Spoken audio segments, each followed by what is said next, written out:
నమస్కారం. నా పేరు నిమ్మకాయల భాస్కర్. ఈరోజు మనం భీమిలి బీచ్ రోడ్లో ఉన్నాం. భీమిలి బీచ్ రోడ్ చాలా పర్యాటకులు రోజు వస్తున్న ప్రాంతం. ఇలాంటి ప్రాంతంలో నా వెనకాతలు చూసుకుంటే మీరు డివైడర్ ఉందా, డివైడర్ లాస్ట్ ఇయర్ యోగాంధ్ర గురించి ఆ డివైడర్ని కట్ చేయడం జరిగింది. ఆ కట్ చేసిన డివైడర్ని ఇప్పుడు సంవత్సరం పూర్తవుతుంది, కానీ ఇప్పుడు వచ్చి దాని మీద ఎటువంటి చర్యలు లేదు, దాన్ని కన్స్ట్రక్షన్ చేయడం లేదు. అలాగే రోడ్ సేఫ్టీ మీద భీమిలి ట్రాఫిక్ పోలీసులు 100 రూపాయలు 1000 రూపాయల చలానాల మీద ఉన్న ఫోకస్ భీమిలి వాహన చోదకదారులు ఎవరైతే ఉన్నారో వాళ్ళ మీద లేదు. ఎందుకంటే యాక్సిడెంట్లు రోజుకి ఒకటి అవుతున్నాయి. లాస్ట్ 1 మంత్లో దగ్గర 8-9 యాక్సిడెంట్లు అయ్యాయి.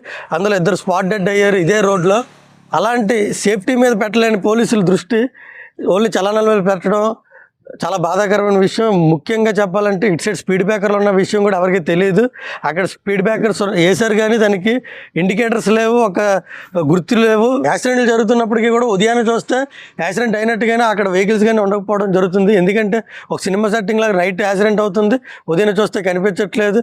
అసలు పోలీసులు ఎందుకు యాక్సిడెంట్ జరుగుతున్నాయి? స్పీడ్ వల్ల, లేకపోతే డ్రంక్ అండ్ డ్రైవ్ వల్ల, లేకపోతే స్పీడ్ మెజర్స్ వాళ్ళు ఫాలో అవ్వట్లేదా, లేకపోతే దేని మీద అనేది కేసు దర్యాప్తు చేసి ప్రజలకు అలాగే సేఫ్టీ మెజర్స్ ఏ విధంగా ఇస్తే ఇక్కడ యాక్సిడెంట్లు జరగకుండా ఉంటాయని దాని మీద ఆలోచించకుండా రాత్రి అయ్యే యాక్సిడెంట్ ఉదయానికి కనిపించకుండా క్లియర్ చేసి ఏదో యాక్సిడెంట్లు లేని ఆంధ్రప్రదేశ్ రాష్ట్రంగా తిరిగిస్తున్నామన్న పేరుకి పలుకుబడికి మీరు చేస్తున్నారేమో మాకు తెలియట్లేదు.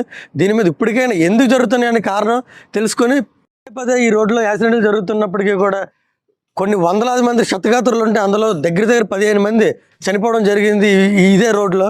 అయినప్పటికీ కూడా భీమిలి సీఏ గారు రాత్రి జరిగిన యాక్సిడెంట్ మర్చిపోయి తెల్లవారి చలానాల దండుకునే కార్యక్రమంలో మునిగిపోతున్నారు. అసలు ఎందుకు జరుగుతుంది, ప్రాణాలు ఏ విధంగా పోతున్నాయి అనేది ఒక ఎంక్వైరీ చేసి ప్రజలకి సేఫ్టీ మెజర్స్ ఏమైనా ఇచ్చారా అని డైరెక్ట్గా భీమిలి సీఏ గారిని ప్రశ్నిస్తున్నాం.